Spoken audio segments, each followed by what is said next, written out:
Isang maganda at pinagpalang umaga po sa bawat isa. Amen. Hallelujah.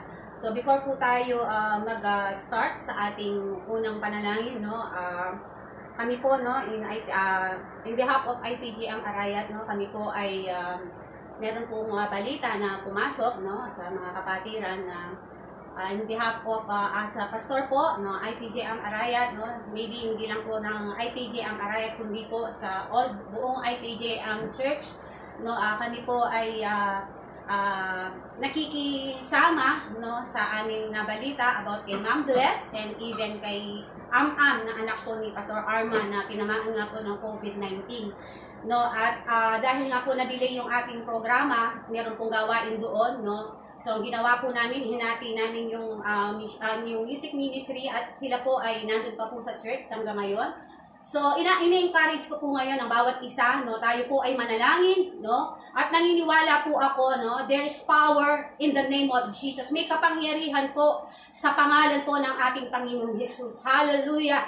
At naniniwala po ako through the blood of Jesus. Hallelujah. We are covered. We are covered by the blood of Jesus. Hallelujah to the King. Sige po, let us pray. Panalangin po natin sila.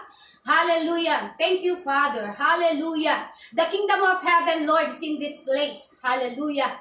Ang kaharian mo, O Diyos, ay narito na. No? Buhayin ang mga patay, pagalingin ang may ketongin, pagalingin ng may mga karamdaman. Hallelujah. Freely have received, freely give. Hallelujah. Sa pamamagitan ng iyong dugo, Ama, binigyan mo kami, Panginoon, ng kumpletong kagalingan. We declare and believe right now sa buhay po ni Ma'am Bless, Lord. Dinideklara po namin, Panginoon, yung strong, Panginoon, ng kanyang physical, good health, long life right now, Lord, in the name of Jesus. Amin pong sinasaway, amin pong sinasantala, Panginoon, sa kanyang katawan, anuman, O Diyos, ang gawa ng kaaway, Panginoon, sa oras na to, amin po itong kinakansela sa pangalan ni Jesus, sa buhay po ni Am-Am, Lord. I declare and decree right now, Lord, through the blood of Jesus, Lord, i-start mo po, Panginoon, na ibalik ang kanilang normal na pangangatawan, yung mga pakiramdam nila sa oras na to, Ama, and we believe right now, Lord, let your power, Lord, ang kapangyarihan mo ang dadaloy, Panginoon, sa buhay ng aming mga kapatid. Salamat, Ama, sambahin ang ngalan mo, sinasamba namin ang iyong pangalan. Hallelujah! Hallelujah to the King. Ikaw ang aming dakilang manggagamot. Salamat, Ama, at sa umagang ito, Panginoon, samahan mo po kami. Dinideklara ko, Panginoon, walang hanggang pagpapala, walang hanggang biyaya mo, Panginoon, walang hanggang pagmamahal mo, Panginoon, ang sasama sa amin sa umagang ito, Ama. Sambahin ang ngalan mo, sambahin ang ngalan mo. Thank you, Father. Ikaw po, Panginoon, ang mag-sentro ng gawain na to. Ikaw ang patuloy na makita. Itago mo po ako sa iyong likuran, Panginoon, upang ang gloria, Panginoon, ay maibabalik po sa aming Panginoong Jesus. We thank you, Lord. We love you in Jesus' name. Amen and amen. Hallelujah. Muli, isang pinagpalang umaga po sa bawat isa. Amen. So, katulad nga po, no, na bilang pastor po, na naitalaga sa church, so binibigyan ko po kayo ng information na na-extend po muli, no, yung ating enhanced community, no, ginagawa po ng ating bayan.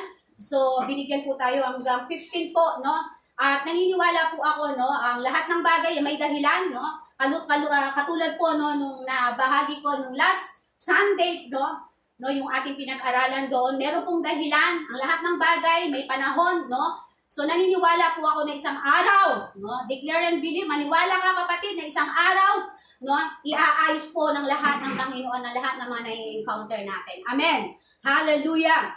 So gusto ko pong pag-usapan po natin ngayon about, alam ko po na itong verse na to is very familiar na po, no? At kapag sinabi mo yung verse na to at itong istorya na to, marami po ang mga idea, marami yung mga wisdom, no? Maraming mga word, maraming mga knowledge, no, na nai-impart sa atin through this verse. So binigyan ko po ng title, no, yung pag-aaralan po natin ngayon sa character is formed by habits. Pagkatao na nabuo sa pamamagitan ng gawi o nakaugalian. Naniniwala po ako, no, na ang bawat isa saan kung ano yung nakaugalian mo, yun po ay magiging lifestyle ng bawat isa. Amen? Para po yan sa pagkain. No? Sa atin po, no, sa araw-araw nating mga buhay, normal na po sa atin yung pagkain ng umaga, tanghali at gabi. Yun po ay nakagawian na. At yun po ay nagiging lifestyle na natin dahil yun po ay kailangan ng ating mga katawan. Sa Luke chapter 15, 12 to 19, ito po yung story ito, parable na to about the prodigal son. So, kaya nga po sinabi ko kanina, marami tayong mga idea, marami tayong matututuhan, no, sa ano na to, sa verse na to. So, gusto ko po siyang basahin, no. Luke chapter 15, verse 12 to 19. The younger one said to his father, "Father, give me my share to estate." So, he decided his property between them, no. Then sabi niya po dito, not long after that, the younger son got together all he had, set up a distant country, and there squandered his wealth in wild living. After he had spent everything, there was severe famine in the whole country, and he began to be in need. The following verse was, so he went and hired himself out to a citizen of the country, who sent him to his field to feed pigs. He longed to fill his stomach with the pods that the pigs were eating. But no one gave him anything.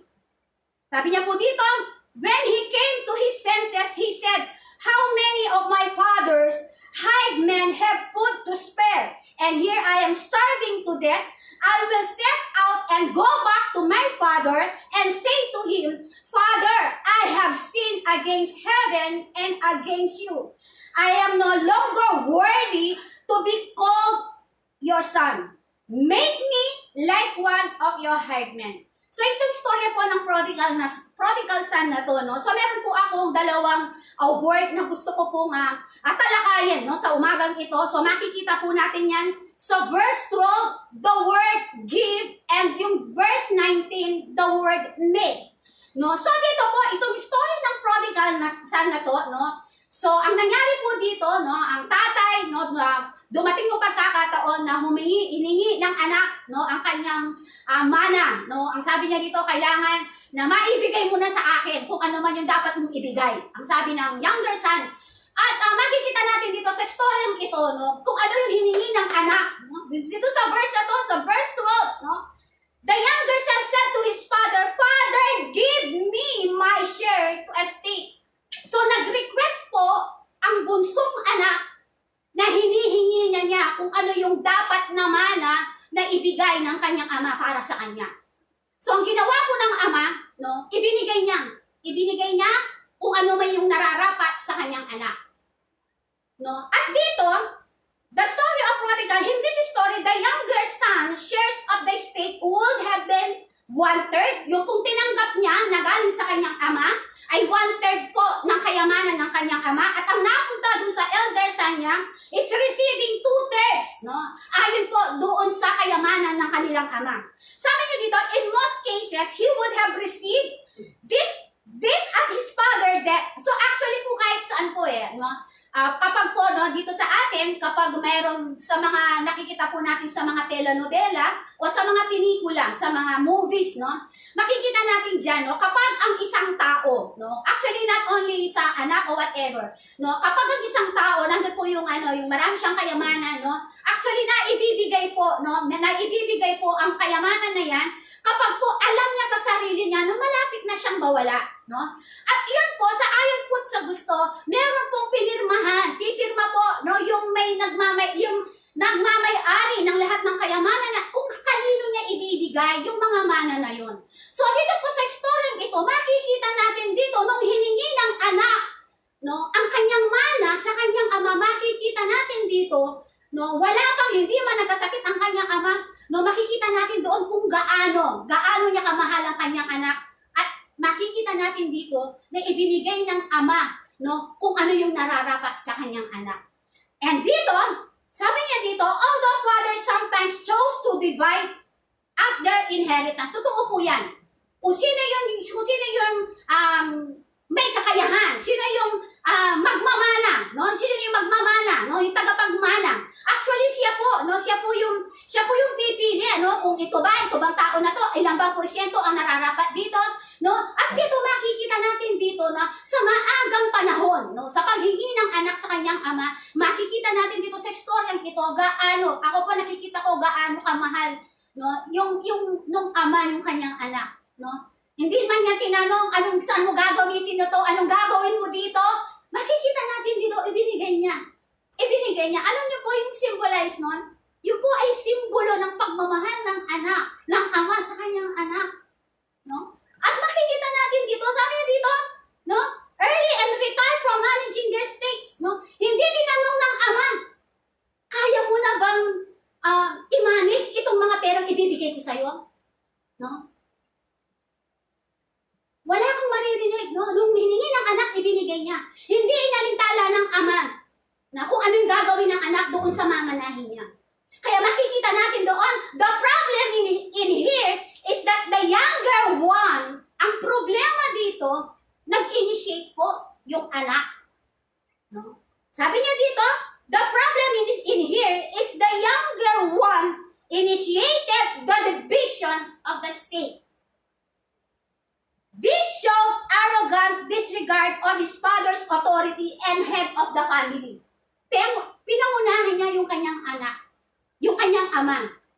Siya po yung nagbigay, siya po yung nag-initiate na para ibigay sa kanya kung ano yung mana na nararapat sa kanya. At dito makikita natin dito, yung story nito, no? Lagi ko pong hinahalimbawa. Tandaan po natin, no? Sa buhay Kristiyano, sa buhay mananampalataya, ano ka man, pastor ka, o ano ka man po, saan ka man po tinawag.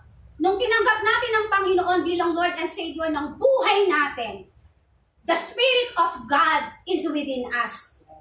Kaya nga po, ang sabi ng Biblia, ang 2 Corinthians 5:17, kung sino man ang nakay Kristo, ay isa ng bagong nilalang. Wala ang dati niyang pagkatao, siya ay bago na. Bakit? Ang pagiging Kristiyano po ay naisilang muli, hindi sa physical, kundi sa spiritual. So, meaning po, nung tinanggap natin ang Panginoong Yesus sa buhay natin, as Lord and Savior ng buhay natin, hallelujah, that the Holy Spirit is living with us. Ang banal na Espiritu po, ang siyang tinanggap natin, ang siyang kasama natin sa tatlong persona na kinikilala natin, no? At siya yung kumikilos sa uling kapanahunan ngayon sa ating henerasyon. So makikita po natin dito, no? Nag-initiate po ang anak kung ano, no? Siguro po sa atin, no? Sa akin, kung marami po akong pera, sasabihin ng anak ko, ma, ibigay mo na yung pera para sa akin. Usually tinatanong, anong gagawin mo? Anong gagawin mo sa pera na to? Ini-interview ko po anong gagawin nila sa perang hinihingi sa atin. Pero dito sa account na to, makikita natin, nung hiningi ng anak, ibinigay ng ama. Ano po ang nangyari? Kaya nga po doon sa last preaching natin, no, sinabi ko, ang lahat ng bagay ay may panahon. May panahon ng pagluha, may panahon ng pagdalamhati, may panahon ng pagsasaya, no? So makikita po na lahat ng bagay under the heavens, no? Meron pong pangyayari sa daigdig na inaalaw ng Panginoon na mangyari po sa bawat isa sa atin. At inuulit po, hindi para pahirapan tayo.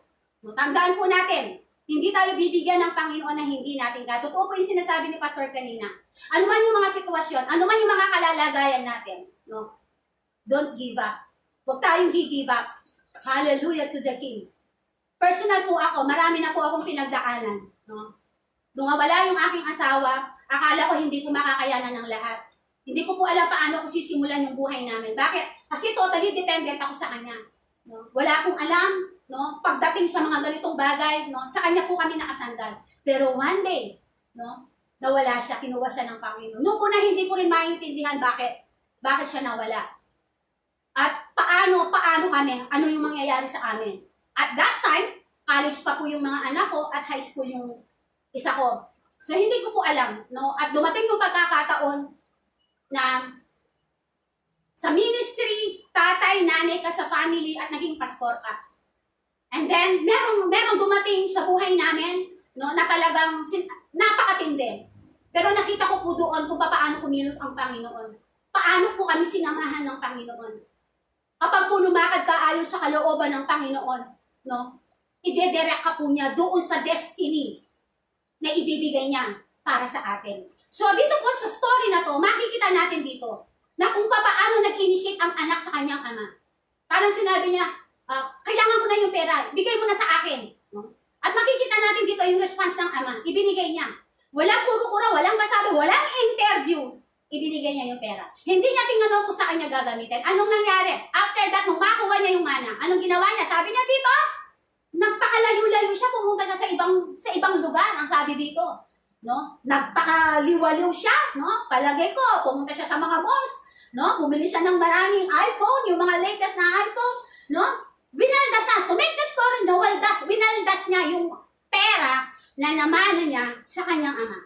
So dito, sabi po ni Derek Prince, sabi niya po dito, how important is to have your own personal revelation of God. Napakahalaga po sa atin. Sinasabi ko po to, nung po tinanggap natin ang Panginoon sa buhay natin, no? We have the Spirit of God to discern everything. Nung tinanggap natin ang Panginoon, yung Spiritong tinanggap natin, we can discern everything. No? Ang Panginoon po, ini-instruct tayo. Tinuturuan niya tayo i-discern ang mga bagay-bagay na naaayon sa kanyang kalooban. Kaya nga po ito, character is formed by habits.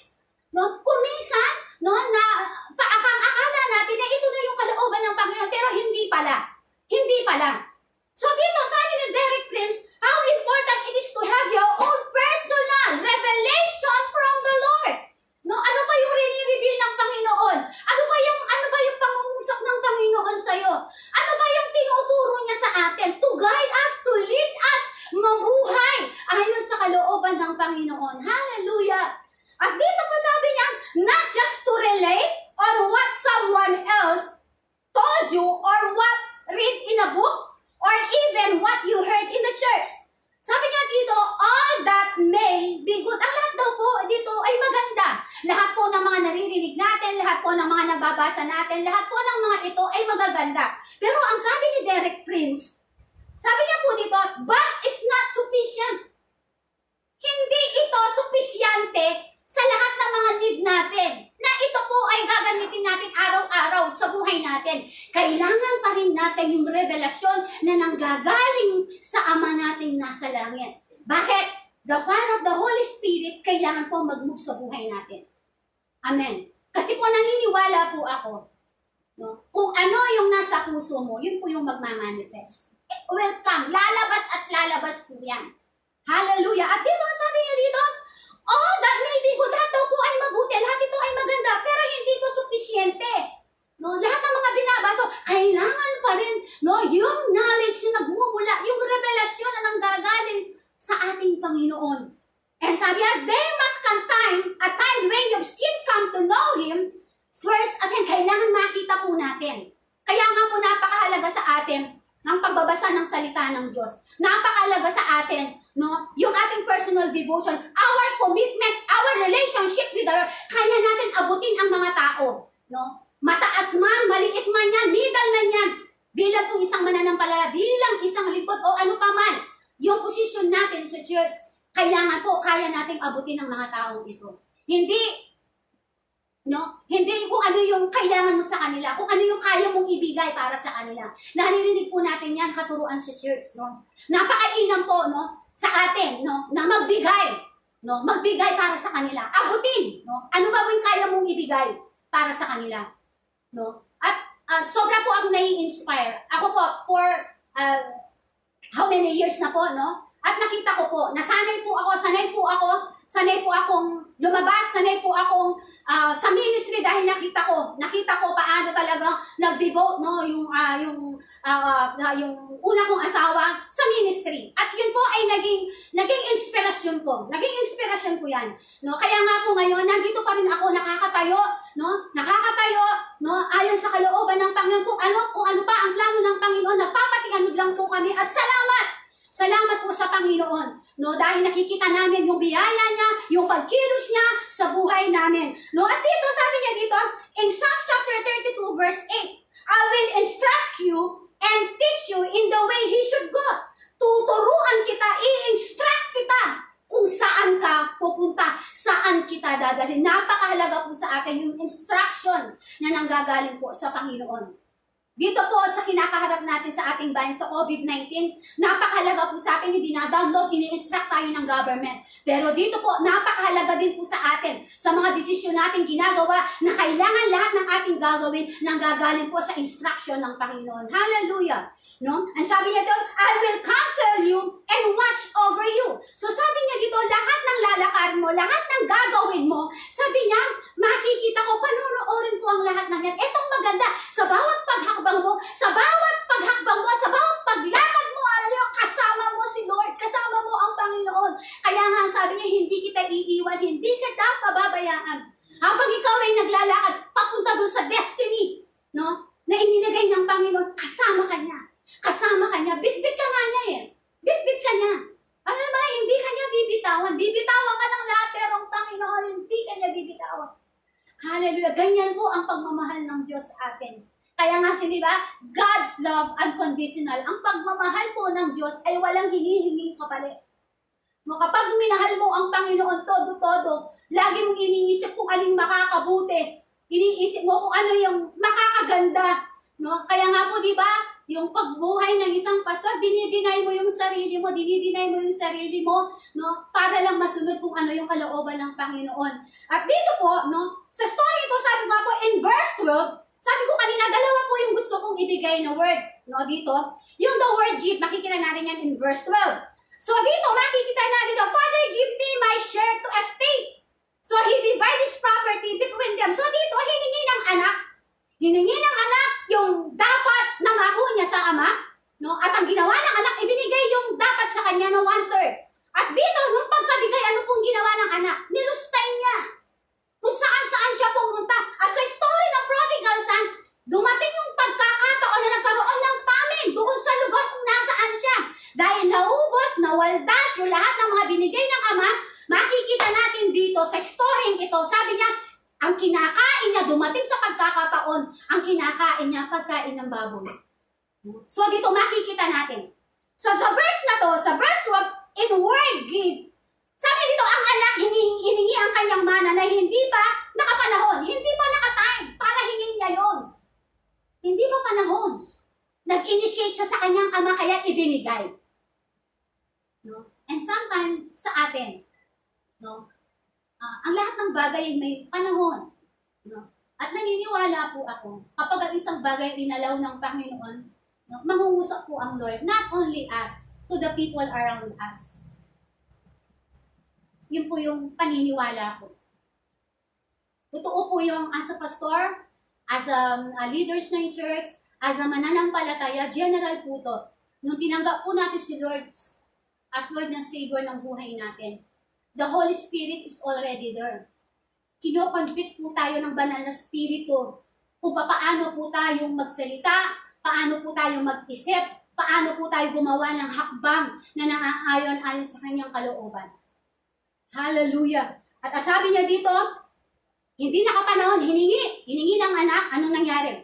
Ibinigay ng kanyang ama, subalit makikita natin sa story na to kung ano ang nangyari sa anak. Nagpakalayo-layo, no? Tinamasa lahat ng mga kayamanan, naghiwaliw, no? At makikita natin dito, nung pagkaubos ng kanyang perang hiningi, at the end of the story, anong ginawa niya? Doon niya naalala ang kanyang ama. Hallelujah. Amen. Sa bawat sitwasyon ng buhay natin, maganda man, hindi maganda, komportable ka man, hindi ka komportable, kapag nasa kamay ka ng Panginoon, wala kang dahilan para mangamba. Kapag alam mo yung ginagawa mo ay tama ayon sa kalooban ng Panginoon, just do it. Katulad na sinabi ni Derek Prince. Sabi ni Derek Prince, how important is to have your own personal revelation from God. Although ginagamit yung mga book, although ginagamit kung ano man yung idinadownload sa church sa atin, pero napakahalaga at napaka-importante na meron tayong sariling revelation na nanggagaling sa Ama dahil doon sa intimate relationship natin sa Kanya. At dito, makikita natin dito, no?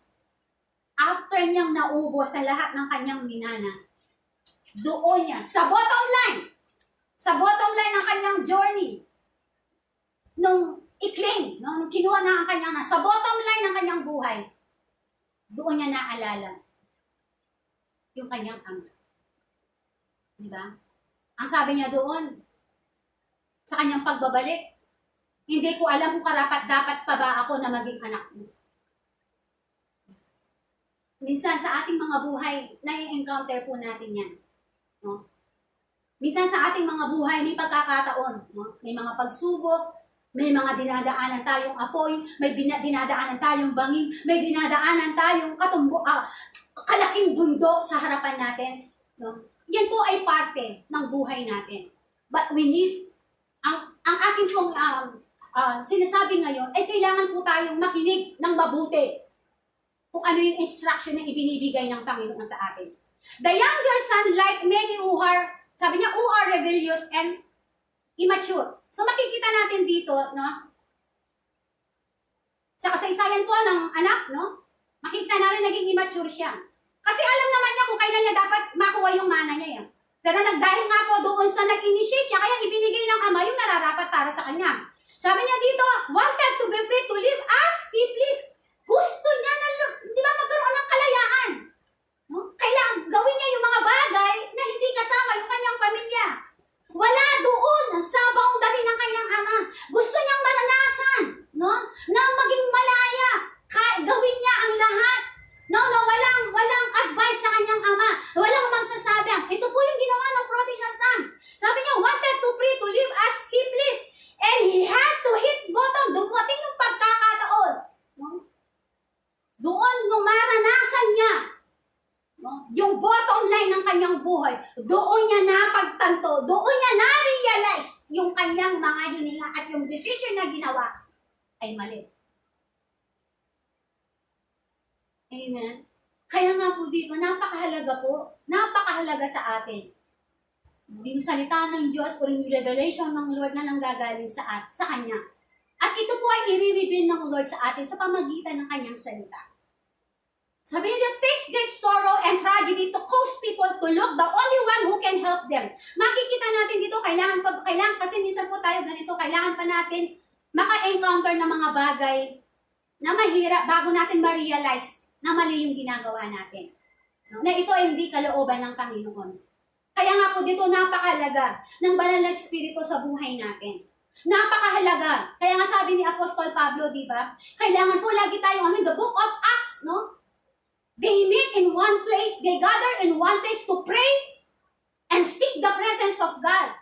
So po yung kailangan natin. Sa panahon nga po nito, kailangan po ito po yung pagtuunan natin ng pansin. Amen? Kaya nga sabi, di ba, kailangan natin i-deny ang ating mga sarili. Kailangan natin patayin kung ano man yung nararamdaman ng katawan na to.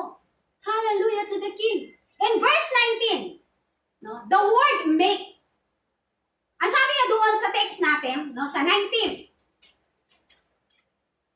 sabi niya po doon in the last verse, I will set out and go back. No, kung maranasan niya na, no, yung mga mahirap na sitwasyon sa kanya, naubos na po, no, yung kanyang namana, no, at doon niya napagtanto, doon sa verse na to, I will set out and go back. Kailangan ko nang bumalik sa aking ama. And then sabi niya dito, back to my father and say to him, Father, I have sinned. Ang maganda rito, hallelujah, inamin niya na siya ay nagkasala sa kanyang ama. Hallelujah, amen. Napakalaga po ng repentance sa atin. Kapag nagkamali ka sa harapan ng hanggat hindi ka po, no, nagsasabi, inaamin kung ano yung mga kahinaan natin, inaamin kung ano yung mga pagkukulang natin sa Panginoon. Hanggat hindi po natin sinasabi kay Lord dyan, hindi po siya makakapag-penetrate sa atin. Maliban na sabihin mo, Ama, ako po ay nagkasala, patawarin mo. Yun lang po yung hinihintayan. After that, sabi, anong ginawa ng ama? Sabi niya dito, I have sinned against heaven and against you. Ako ay nagkasala sa kalangitan and even sa iyo. Ang sabi ng anak, I am no longer worthy. Hindi na ako karapat-dapat para maging anak mo. Sabi niya, make me. Ito na lang, gawin mo na lang ako. Ang sabi niya, make me like one of your hiremen. Gawin mo na lang ako. Sabi niya, gawin mo na lang ako katulad ng mga manggagawa mo. Amen. Ang makikita natin dito, nagpakalayo, inubos ang mga mana, yung pagkain niya, halos pagkain na ng baboy. Dumating yung pagkakataon, nakapag-realize siya, no? Na-realize niya yung kanyang ginawa. At yung pangatlo, nagbalik siya. At ang maganda, ito, doon sa sinabi niya, make me. Yung sinabing make me is a symbol of humbleness and humility. Gawin mo na lang ako katulad isa sa iyong mga manggagawa. Anong ginawa ng anak? Sa mga susunod na mga verses, anong ginawa ng ama? Di ba sobrang tuwa niya? Nung makita niya ang kanyang anak sa malayo, anong ginawa niya? Pinagsisiba? Sinipa-sipa ba siya? Sinuntok-suntok ba siya? Anong ginawa ng ama? Niyakap siya. At itong maganda, ibinigay pa niya yung magarang robe sa kanya. Hallelujah. And sometimes, may mga trahedya sa buhay natin. Minsan hindi natin naiintindihan bakit inalaw ng Panginoon. Pero kailangan din natin, meron din mga instance na meron tayong hinihingi sa Panginoon ang akala natin. No? Minsan, pinangungunahan natin ang Lord. No? Kaya hindi pa nakapanahon ng mga bagay na to kasi hindi pa panahon. At kapag panahon ng Panginoon na ibigay ang dapat para sa atin, lalo na sa mga bagay na ginagawa natin, magpa-prosper po yan. Huwag lang po tayong magmadali. Katulad nitong prodigal son. May initiative eh. Meron initiative na ginawa doon. Inutusan niya ang kanyang ama. Sabi niya, bigay mo sa akin yung aking mana. At dito, makita natin, sabi niya dito, the working, after niyang na-encounter the difficulties, siya ay nagnasa. Nandoon yung nagnasa, bumalik sa kanyang ama. May pagnanasa na bumalik sa kanyang ama. And he is nothing. No, umalis siya, dala-dala niya yung kayamanan. Nung bumalik siya, wala siyang bitbit kahit ano. Sabi niya dito, he is nothing. Hanggang nakiusap siya na ibilang siya isa sa kanyang mga alila. Di ba? Nakakalungkot. No? Are you trying to live your own way? Selfishly? Pushing aside any responsibility or commitment that gets in your way? Where he was going, Hebrews chapter 11, verse 8. No? Basahin ko po yung Hebrews chapter 11, verse 8. So napakalaga po sa atin, no, na merong revelation na nanggagaling po sa ating Panginoon. At naniniwala po ako, no, bilang tinawag, no, bilang sumunod. Naniniwala po kasi ako, no, kaya po tayo sumusunod sa Panginoon, hindi dahil meron kang nakuha. Sumusunod ka sa Panginoon kasi mahal mo siya. Kasi kasama mo siya, yun lang po yun. So sa Hebrews chapter 11, verse 8, so Tagalog po yung aking Biblia, so babasahin ko po siya sa Tagalog. 11:8, sabi niya po dito, dahil sa pananalig sa Diyos, tumalima si Abraham na siya'y papuntahin ng Diyos sa lupang ipinangako sa kanya at humayo siya, bagamat hindi niya alam kung saan paroroon. So makikita po natin dito yung faith ni Abraham. Ang sabi ng Lord, iwanan mo. No, pumunta ka dun sa lugar na dadalhin ko sa'yo. At makikita natin dito sa lugar ni Abraham, very ano na po siya doon. Ang tawag na doon, maalis na po yung buhay niya. Tapos sinabi ng Panginoon, umalis ka dyan.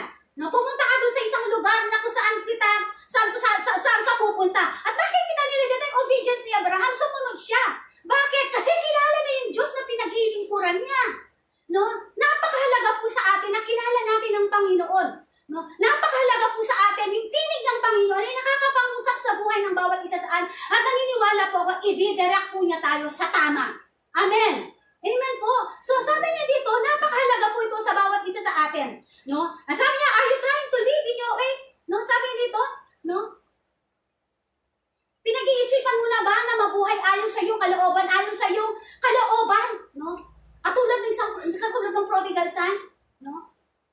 Ginawa niya, hindi pa niya naman dapat na hingin yung isang bagay, hingin na niya. Makikita natin din kung gaano kamahal, no, ng ama, yung kanyang anak. No, ibinigay niya pa rin yung request ng kanyang anak. Sabi niya dito, selfishly aside any responsibility and commitment that gets in your way. Stop and look before you hit bottom. Sabi niya dito, stop mo daw po to. Stop mo daw yung mga bagay na to. At kailangan tingnan natin. No, huwag nating hayaan na mapunta po tayo doon sa sitwasyon na napakahirap. Sagad-saran sa bottom line ng buhay natin para makita lang natin na hindi yun ang kalooban ng Panginoon. Huwag po natin hayaan yun. At the end ng buhay natin, kalooban pa rin po ng Panginoon ang mangyayari. At kaya nga po napakahalaga po na maging sensitibo po tayo. No? Kailangan po, napakalaga po sa atin, no? Yung pagpuprune ng Panginoon sa buhay natin. In John chapter 15 verse 2, amen?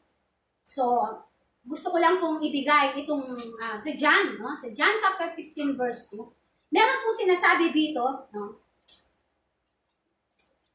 Kasi madalas po sa atin, no, napakabilis po tayong gumawa ng sarili nating kalooban.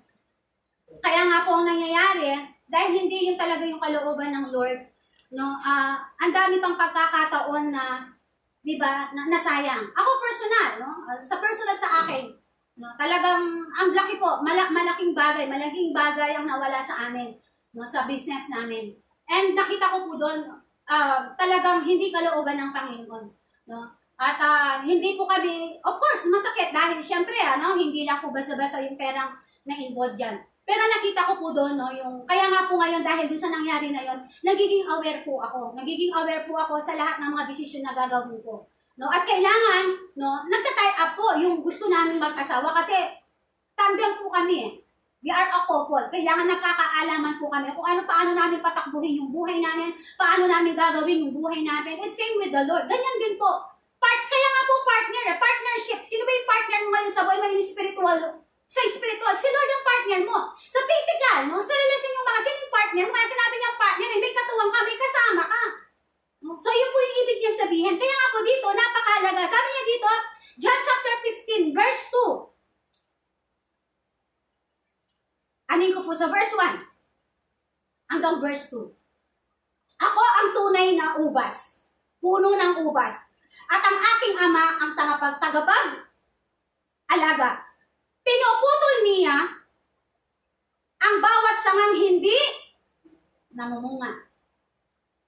At kanya namang pinuputulan at nililinis ang bawat sangang namumunga upang lalong dumami ang mga bunga. He cuts off every branch in me that bears no fruit, while every branch that does bear fruit, he prunes so that it will be even more fruitful. Ano po ba ibig sabihin ng prune? No? Yung pagpuputol.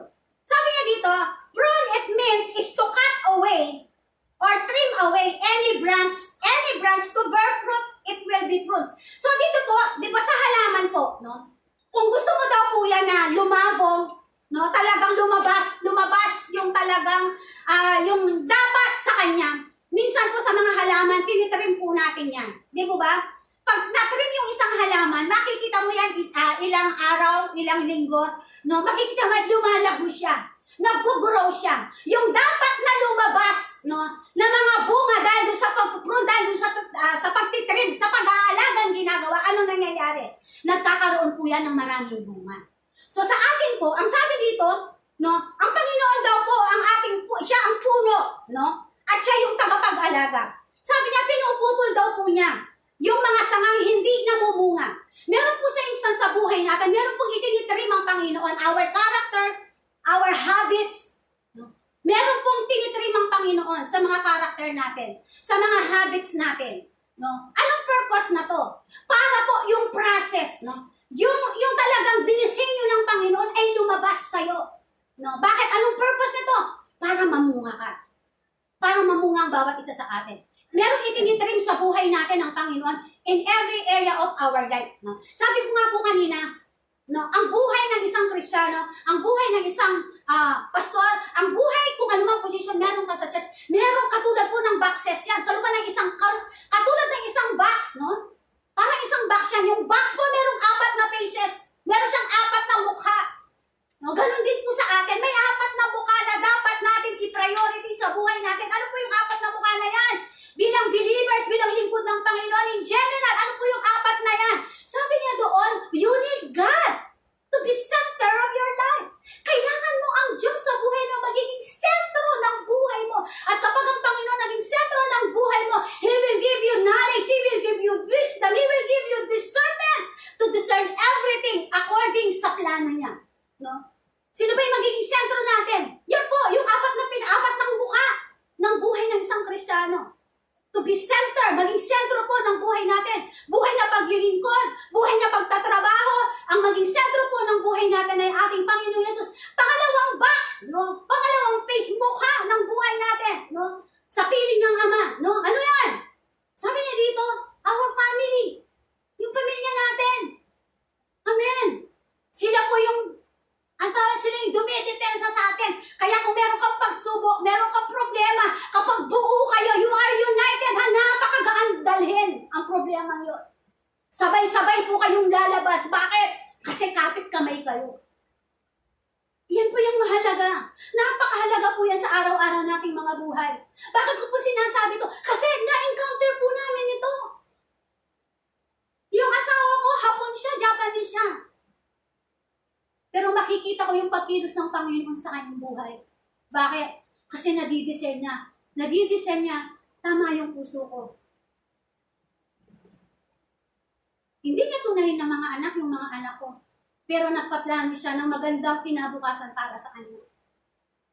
Napakaganda nun. Bakit? We are committed.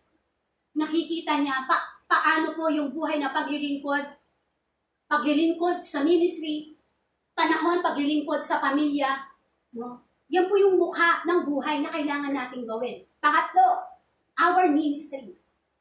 Una, Panginoon. Pangalawa, family. Pangatlo, our ministry. Yung sinasabi niya dito, our commitment, dinivote natin yung sarili natin sa ministry, hayaan natin. Just do it for the glory of God. Gawin po natin yan for the glory of God. Malinaw po sa akin. Nung tanggapin ko po itong posisyon na ito nilang pastor, hindi po madali kasi wala akong alam. Wala akong alam. Hindi ko alam saan ko peso yung sarili ko. Pero salamat. Salamat sa mga leader na po sa akin to encourage me. Kaya napunta po ako sa lugar na ito. Naniniwala po ako na ito po ay inalam ng Panginoon. No? At salamat dahil may kasama ako, may katuwang ako sa ministry. Naglilingkod po ako sa Panginoon pero may ginagamit sa likod ko. Sino po? Sino yung matinding depensa ko? Asawa ko. Paano ako maglilingkod sa nangyaring ito? Diba? Diba? Hindi tayo pumupunta sa church. Alam niyo naman po yung buhay ng pastor. No? Talagang sa mga offering lang po, talaga doon dumidepende yan. No? Ginagamit ng Panginoon. Pero sa COVID na to, sa COVID na sitwasyon na to, sino po yung depensa ko? Sino yung financial na sumusuporta sa akin?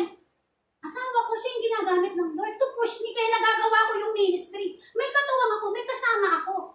Kabilang po yung family, sentro si Lord, pangalawang pamilya, no? Kaya nagagawa ko yung ministry. Kaya nakakapagbigay ako, nakakatulong ako kasi may ginagamit si Lord. Depensa sa aking likuran. Sino yon? Pamilya ko. Napakahalaga po yan. At salamat. Thank you. Salamat sa Panginoon sa wisdom na to na ini-impart na sa amin. Nakita ko rin po ito doon sa buhay ko ng mga nauna. Paano po ako devote sa family. No? At binigyan po ako ng pangalawang magiging katuwang sa buhay. Ganun din po. No? At malaki ko po pagkakaiba. At salamat. Kasi yung defense ko, pamilya ko, asawa ko, sa likod ko. Kaya yung ministry, yung pangatlo dyan ministry, kaya nagkakaroon po ako ng wisdom, idea, no? Kasi hindi ko iniisip paano yung pambayad ko ng ganito. Babayaran ko ng ganito. Bakit? Kasi alam ko, meron akong pagsasabihin na kailangan ko yung ganito yung kailangan namin. Bakit? Meron akong kasama, may sumusuporta sa akin. Same with the ministry. Napakahalaga po yan sa atin. Kaya nagagawa natin yung ministry. Ginagamit ng Panginoon yung mga tao sa likuran natin. No? Kaya maraming salamat, no, sa mga tao. Ginagamit tayo ng Lord para sa kanila. For the food of their soul, sa mga kaluluwa nila. Salamat din, ginagamit din sila para sa atin. No? Sa pangangailangan po natin. No? At napakahalaga dito. Kaya nga kung meron man pagtitrim, meron man pinuputol mga sanga ang Panginoon sa atin, hindi para pahirapan ka kapatid. Para lang makita natin, no? Yung pagpuputol ng Panginoon na yan, ipaghahanda lamang. doon sa masaganang bunga na nakalaan sa bawat isa sa atin. Hallelujah. Prune is to cut away and branch to bear fruit. Sabi niya dito, fruit will be prunes. Sabi niya dito, dumating yung pagkakataon na nawala ka ng pag-asa, hindi mo pala alam kaya tinitrim ka ng Panginoon, dumating yung punto na discourage ka, nawala ka ng pag-asa, huminto ka, nag-quit ka, nag-give up ka. And sabi niya pala dito, no? Kaya pala tinitrim lang tayo ng Panginoon, sa ikalalago din pala natin. Tinatanggalin yung mga bagay na hindi dapat sa atin para yung pong karakter ng Panginoon ang siyang ma-develop sa buhay natin. Yung karakter natin ang maipamuhay natin sa araw-araw ng buhay natin. Ano yung karakter? Yung karakter po ng Panginoon.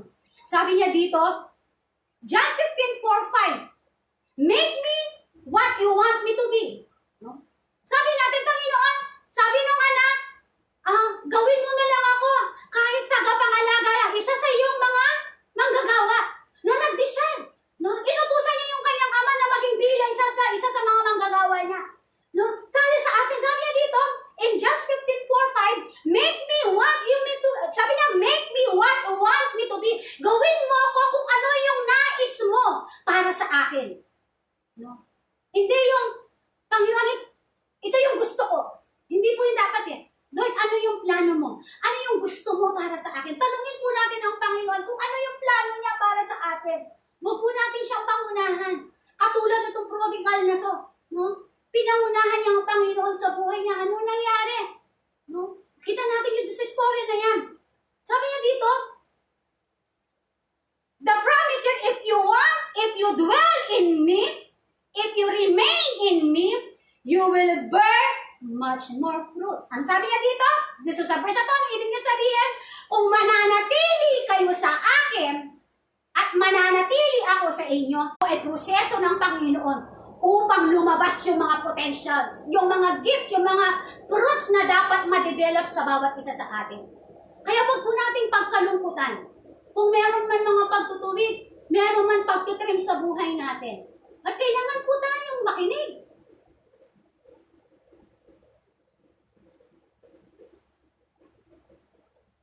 Yun po yung kailangan natin. Kung nanatili ang anak sa takdang panahon na ibinigay ng kanyang ama, ito ay magdudulot ng magandang kinabukasan para sa kanya. Kung hinintay niya po yung tamang panahon na ibibigay ng ama yung nararapat para sa kanya, hindi niya mararanasan yun. Pumapasok po dito, hindi pa dapat. Hindi pa kalooban ng Panginoon yung isang bagay. Pino-force natin si Lord para maibigay yun. Kaya ang nangyari, kapag nakita natin doon sa bottom line, doon sa bottom ng buhay natin, nakita natin na hindi kalooban ng Panginoon. May instance po doon, madi-discourage ka. Magsisimula ka ng magtatanong kung yun po ba ay kalooban ng Panginoon. Same here. Ito ay nagdudulot ng magandang kinabukasan at magandang buhay dahil hinintay niya ang tamang panahon. Ukol dito, may mga bagay tayo na dapat sabihin sa tamang lugar, sa tamang oras at pagkakataon. Malinaw po yan. Meron po mga bagay na kailangan nating gawin kung yun po ay kalooban ng Panginoon sa tamang oras, sa tamang pagkakataon, sa tamang panahon po, no? Na iaalaw ng Panginoon. At naniniwala po ako, kapag yan ay inalaw ng Panginoon, magiging smooth po ang lahat. Yun po yung pananaw ko dyan. Wala pong fear, walang takot sa puso, may kapayapaan ka pag kalooban ng Panginoon ng isang bagay. Isaiah chapter 40 verse 31. Sabi niya po dito, ngunit ang nagtitiwala kay Yahweh ay nagpapanibagong sigla. Ang lakas nila ay matutulog sa walang pagod ng pakpak ng agila. Sila'y tatakbo ng tatakbo, ngunit di manghihina. Lalakad ng lalakad, ngunit hindi mapapagod. Kapag kasama mo ang Panginoon, hallelujah! Dadaan ka man sa mga pagsubok na to. No? Hindi ka manghihina. Lalakas yung kumpiyansa mo, lalakas. No? Yung magkakaroon ka ng courage, magkakaroon ka ng tapang. No, na magsasabi sa'yo, na sasabihin ng Panginoon sa'yo, kaya mo yan. Dahil kasama mo ko. Sa bawat laban po ng buhay natin, kasama natin si Lord. Tandaan po natin yan. Totoo po yung sinabi ng Lord, I will never leave you nor forsake you. In Matthew 15:6, no? Pinag-uusapan mo dito sa verse na to, no? Sabi niya dito about sa fig tree, no? Sabi niya dito, ang fig tree po, no? Ito po ay isang puno na merong dahon, subalit hindi namumunga. No? Ito pong verse na to. Sabi niya dito, huwag tayong gumaya sa fig tree. Sa fig tree po, meron siyang mga dahon pero walang bunga. Ito yung mahirap. Sipin mo, inaalagaan mo pala yung isang halaman, no? Hindi pala namumunga. No? For how many years? No? Ilang buwan, ilang taon, pinagbungkal-bungkal mo yung halaman na yun. Hindi nakakalungkot. At isang araw makikita mo pala, dahon lang pala siya, wala siyang bunga. Yung word sa Kapampangan, naning paswelo mo ka rin. Di mo ba? Ang sarap po yata yung, di ba? Yung isang puno na inalagaan mo, tapos lumaki yan. Mas nakikita mo siya, ang dami niyang bunga, hitik sa bunga. No? Huwag daw po tayong maging kagaya ng isang fig tree. May dahon ka pero walang bunga. Kaya sabi ng John, di ba? Yung hindi daw po namumunga, ano sabi nga doon? Tinitrim ng Lord. Kinakat ng Panginoon. Bakit? Para lumabas yung mga potentials natin. Pinuputo yung mga hindi dapat para lumabas yung mga kakayahan natin. Pinuputol, tinitrim ang karakter natin para ma-develop yung magandang habit, yung magandang nakasanayan ng Panginoon sa buhay natin. Yun po yung gusto ng Panginoon na ma-develop natin sa buhay natin. Hallelujah! Sabi niya dito, huwag tayong kumain sa have leaves but no fruit. Only one way you will name. No? Paano mo daw malalaman na ang isang puno ay mabunga? You will know them by their fruit. Malalaman mo daw po sila. Malalaman mo ang isang Kristiyano, sabi niya, kapag siya ay mabunga sa mga bunga niya. Anong klaseng bunga? Anong klaseng pag-aalaga ang ginawa mo sa kanila? No? Sa ating buong buhay sa paglilingkod sa Panginoon, humahayo tayo, no? Nagpapagamit tayo, ano yung purpose? Nagdi-disciple tayo, ano yung purpose? Parang wala na. Ang purpose nito, para mag-grow sila. Para isang araw magamit din sila para sa kaharian ng Panginoon. Sabi niya dito, it is our job to reconcile people to God, so we must need to live in a good testimony. Ito yun po, kaya merong pagtitrin na ginagawa ang Panginoon. Para daw po, no, meron tayong magandang testimonya sa mga taong nakapaligid sa atin. Yun po yung purpose ng pagtitrim. Yung pagkakat ng Panginoon sa mga karakter natin, sa mga hindi dapat. Yun yung purpose ng Lord. Para magkaroon tayo ng magandang testimony, no, na nabubuhay. Christ-likeness, Christ-centered in our life. Yun yung purpose ng Lord sa buhay natin. Wala na pong iba. At dito, ang makikita po natin dyan, no? Our family, yung 4 boxes family, ministry, and then yung pangapat po, no, yung loving others. Pagmamahal, pakikipagkapwa, mahalin ang mga tao sa paligid natin. May makukuha ka man o wala, meron man, no? Kaya po natin abutin, no? Lahat ng mga tao nasa paligid natin. Jesus said, you will fully know them by their fruit. Sabi ni Jesus, makikita mo sila sa pamamagitan ng kanilang mga bunga. He watches you how do you treat people, how do you reach them. No? Sabi ng Panginoon, nakikita mo daw ang isang tao, ang isang, no, mananampalataya sa kanyang mga bunga. Paano niya i-treat ang mga tao sa paligid niya? Paano niya i-reach yung mga tao sa paligid niya? No? Napakahalaga po yan. Yun daw po isa sa mga tinitingnan ng Panginoon sa buhay natin. Sabi niya po dito, when you go out there, be sure you have a good character. Pag lumabas po tayo, kailangan nakikita yung karakter ng Diyos sa atin. Represent Christ! Hallelujah! Pag lumabas tayo, no, nare-represent ba si Kristo sa buhay natin? No, nadidevelop ba yung good character, yung character ng Panginoon sa atin? Be sure you will know God do behind the scenes. No, kailangan nakikita mo, hindi ka man nakasentro dito, and behind the scenes, kumikilos po ang Panginoon sa buhay natin. Amen. Doon katulad doon sa pagtitrim, naniniwala po ko, behind that, merong ginagawa ang Panginoon. Hallelujah.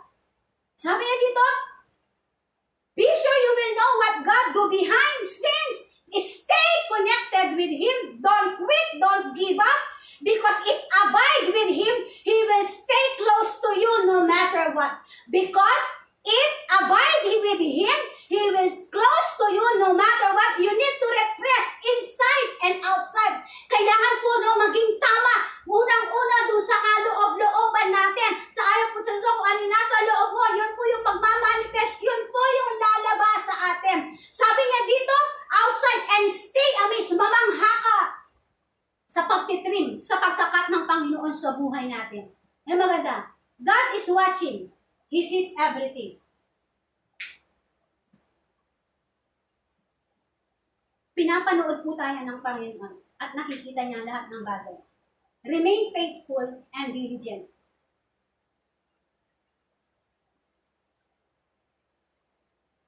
Sinabing diligent, ano man yung mga sitwasyon mo, nandyan ka pa rin. Kung ano yung sinasabi sa'yo, no, ng Panginoon, yun ang gawin mo.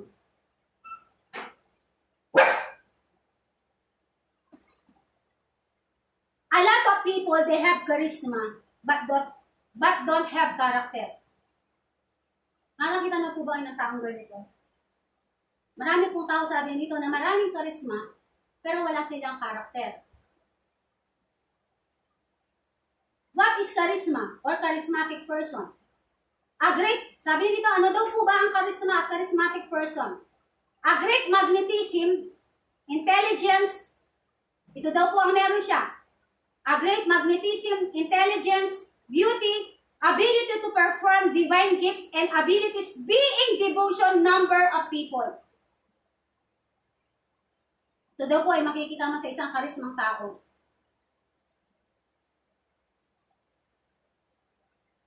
Sabi niya dito, we need the fruits that we develop. No? Kailangan daw po natin yung fruits. Yung pagtitrim ng Panginoon para ma-develop yung character na gustong makita ng Panginoon sa buhay natin. No? Para wala tayong pinagkaiba. Doon sa sinasabi ng Matthew, doon sa fig tree, no, meron siyang dahon. Kung nakakalungkot, hindi namumunga, walang bunga. As a Christians, we need to restore the credibility of our leaders. Christianity, we want people to trust us or they can depend on us. Gusto natin na tayo pagkatiwalaan ng mga tao. Gusto natin yung mga tao gusto dumipende sa atin. Kung yung behavior natin, yung character natin, hindi nababago at hindi nakikita si Kristo. Tanong ko po, palagay niyo ba pagkakatiwalaan po tayo? Palagay niyo po ba didepende sa atin yung mga yan? As a Christians, we need to restore the credibility of our leaders.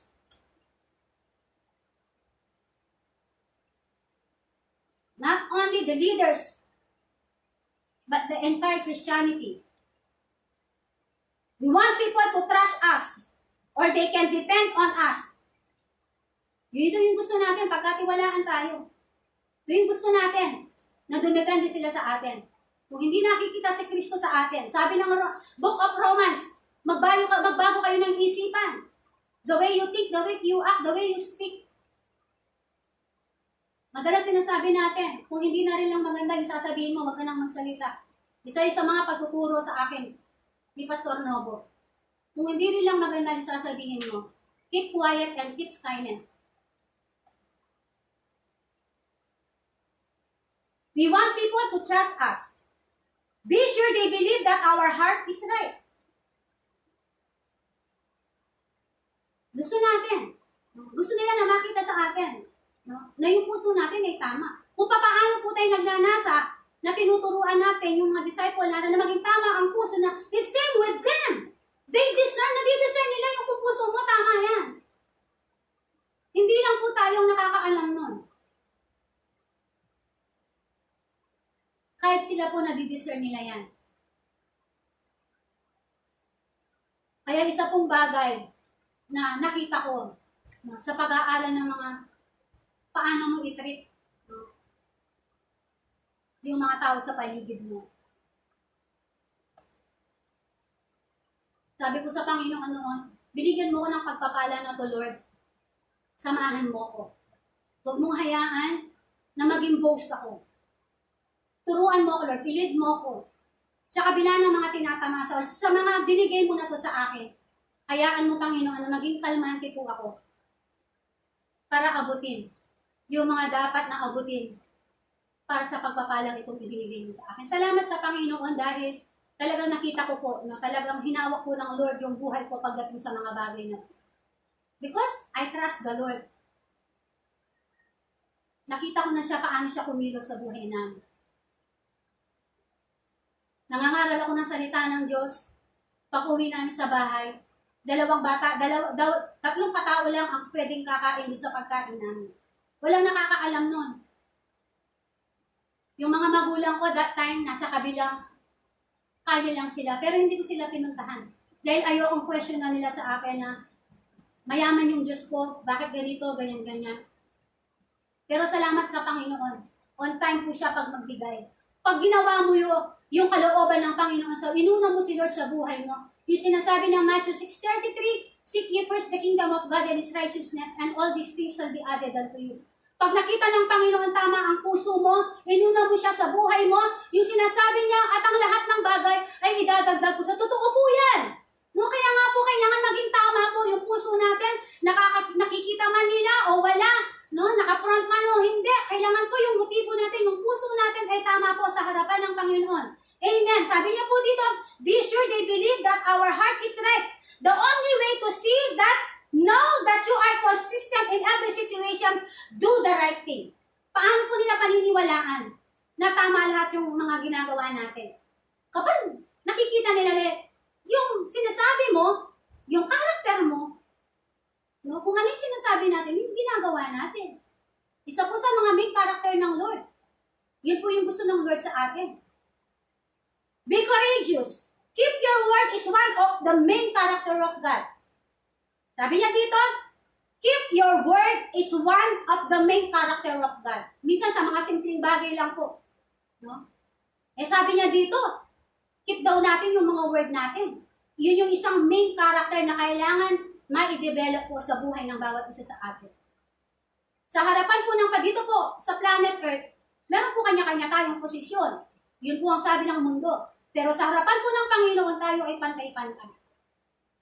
We are equal in the sight of God. We need to bear fruit. They will know you by your fruit.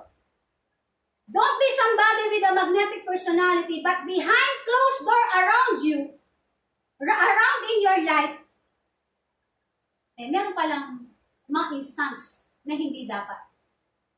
Ang gawin mo na lang, manahimik ka. Manahimik ka.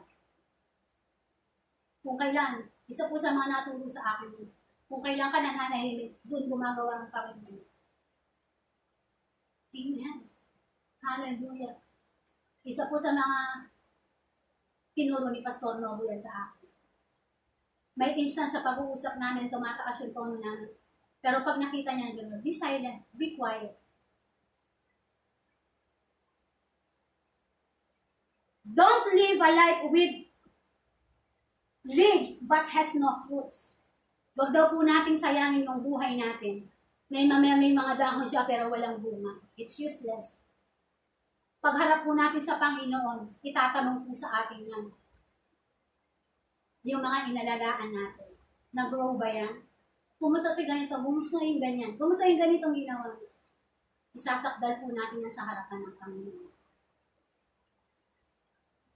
Whatever you do, don't stop in a fig tree. You need to bear fruit as much as you can for God's glory.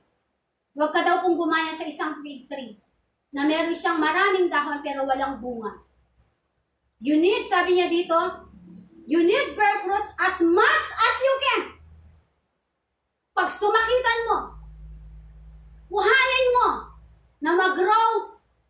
Ano man yung mga pangarap mo, ano yung mga plano mo, ano yung mga goal mo na mangyari at matupad kasama ang Panginoon. Mag-grow yung mga disciple mo na isang araw makikita mo na sila na yung magtuturo, sila na yung mag-lead sa mga Bible study mo. Hallelujah! Yun po ay pagiging bear fruit sa mga bunga mo. More and more fruits mag-harvest ka, kapatid. Ano sabi niya dito? Not for the glory of men, but for God's glory. Live in the fullness of God's grace. Allow the prunes to process you, and one day will bear much more fruits. Ang sabi niya dito, i-allow mo yung pagtitrim ng Panginoon. I-allow mo yung pagkakat ng Panginoon. Every character, every habits na tinatanggal ng Panginoon sa buhay mo. At isang araw, kapatid, makikita mo yung pagtitrim ng Panginoon, yung proseso, yung process sa healing, process sa breakthrough, process sa mga nawala sa iyo, process sa shalom ng Panginoon. And one day, you will bear much more fruit. At isang araw, katulad ng prodigal son, wag po nating hayaan na tayo ang mag-initiate kung ano yung nararapat para sa Panginoon. Hayaan po natin ang Lord, ang mag-instruct sa atin kung ano yung dapat natin gawin. At naniniwala po ako, kapag ang Lord ang nag-instruct sa atin, hindi po tayo magkakamali. At walang pagsisising mangyayari at the end ng buhay ng bawat isa sa atin. Hallelujah. Sa ating pong pinag-aralan, the word 2, verse 12 and 19. Paghingi sa mga bagay, minsan pinapangunahan natin ng Panginoon. Kapag hindi ibinigay ng Lord ang isang bagay, nadi-discourage tayo. At kapag na-discourage tayo, doon na po pumapasok na mali na yung mga dinidesisyon natin, mali na yung nilalakad natin, no? At makikita natin, isa doon sa mga sa 19, no? Doon sa pagsisisi natin doon na po yung pumapasok. Make me. Gawin mo ko katulad nung nais mo sa buhay mo. Bago po natin gawin yung kung ano yung kalooban mo, kailangan pa po ba natin, di ba, maranasan ng mga bagay ito, itong mga paghihirap na to. Kaya naman pala natin maghintay. Ayon doon sa itinakda ng Lord sa buhay ng bawat isa sa atin. Minsan tinitrim tayo ng Panginoon, tinitrim yung mga character, tinitrim yung mga dapat sa atin, tinatanggal ang mga dapat para sa atin, para makita natin yung pagkilos ng malakasan ng Panginoon. Parang sinasabi ng John, no, marami pa pong bunga, no, ang naghihintay para sa atin. Huwag po tayong magmadali, just wait upon the Lord. Ayon doon sa plano na, ayon doon sa nais niya, at hayaan natin na kumilos sa buhay natin ng Panginoon. Hallelujah. Sige po, let's worship the Lord. Bisa pa po natin awitin yung awitin na yan, and allow the Holy Spirit to move in your life. Thank you, Father. We worship your name, we glorify your name, Lord. Sambahin ang ngalan mo. Sambahin ang ngalan mo, Ama, dito sa lupa para na sa langit. Thank you, Lord. We worship your name, Lord. Hallelujah. Sa inyo yung mga tahanan, allow. Just declare ang awitin na to. Confess it and declare it. Yes.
of every circumstances, in the midst of every problem, Lord God. We will worship you for who you are. We will worship you in spirit and in truth. Oh, sambahin ang ngalan mo. Thank you, Father. Thank you, Lord.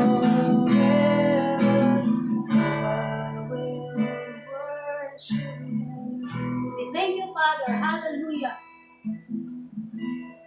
We thank you, Lord God, sa umagang ito, sa amin pong pag-aaral ng iyong mga salita. Our character, Lord God, ipinaform mo, Lord God, sa magagandang habits na nais mo na mangyari sa aming mga buhay. May pagkakataon sa mga buhay namin, meron kaming hinihingi, Panginoon. Pero dahil nga po sa aming pagmamadali, katulad ng prodigal son, may mga instance, Panginoon, na hindi pa tamang panahon, hindi pa naaan sa iyong kalooban. Meron po kaming mga hinihingi, Panginoon, na minamadali namin. At the end dito, Panginoon, sa dulo nito, Panginoon, sa bottom line ng aming mga buhay, merong mga pangyayari, Panginoon, na hindi ito ang kalooban mo para sa amin. At sa bandang huli ito, Panginoon, no? Sinasabi namin sa iyo, Panginoon, naranasan natin ang mga sitwasyon na to. At minsan sa buhay natin sinasabi, Lord, gusto kong maging katulad mo. Gusto kong maging ganito. No? Dahil sa mga sitwasyon na ito, dahil sa pag-disobey mo, dahil sa mga pagmamadaling ginagawa natin sa ating mga buhay. At sa oras na to, kapatid, no? May mga isa sa mga buhay natin, meron pinuplo ng Panginoon. Hindi para pahirapan ka. Hindi dahil wala kang kakayahan para mamunga. Pinuputol ng Panginoon ng bawat sanga, may dahilan para mamunga ka ng sagana. Lumabas ang mga potentials, lumabas ang mga abilities na meron ka para ma-develop, makita ang karakter ng Panginoon sa buhay natin. Makita ang pagkatao sa buhay natin ng ating Panginoong Jesus. Hallelujah to the King. At sa oras na to, Ama, maraming salamat.